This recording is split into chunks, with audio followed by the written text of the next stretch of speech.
Good morning, Trinity Baptist Church. Today I'd like to go to Matthew 13. I was reading this the other day in my personal devotions and was reminded how much I enjoy this chapter because it has all these parables. Some are long, some are short, multiple are just one verse long. And they teach us they inspire us about the kingdom of God. I want to turn to one of those little one verse parables today, Matthew 13:33, parable of the leaven. Jesus said, "The kingdom of heaven is like leaven that a woman took and hid in 3 measures of flour till it was all leavened." This wouldn't have made sense to me several years ago, but I went to the East Coast with no pets, and I moved back from the East Coast 7 years later with a sourdough starter and 2 kids. But the sourdough starter is more of the pet.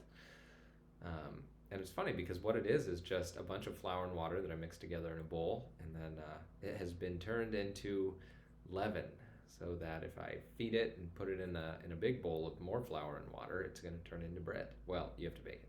It's going to turn into bread dough. But the amazing thing is that with this starter, if you give it enough time, it's not a lot of work.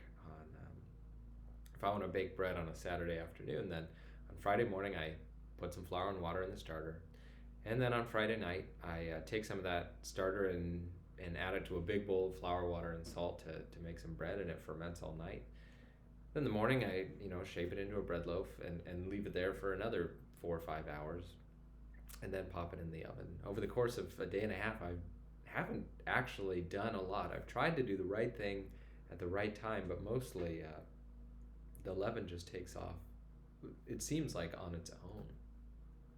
And it's such an insightful parable from Jesus to say that the kingdom of heaven is like leaven that a woman took and hid in 3 measures of flour till it was all leavened.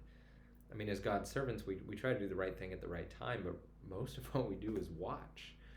And given enough time, which we've been watching the kingdom of heaven grow for thousands of years now. We get to just watch it go.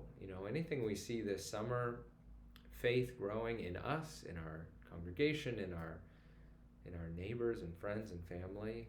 We do want to try to do the right thing at the right time, but ultimately we are just watching what God is doing, and it seems like a miracle. It's how God designed His kingdom, just as much as it's how He designed yeast, and it's somewhat astounding. It is really a privilege to watch God grow His kingdom. And I would encourage you to do exactly that through this time. We may bring a small amount of leaven, but it's God who's going to grow it into everything that He has planned it for.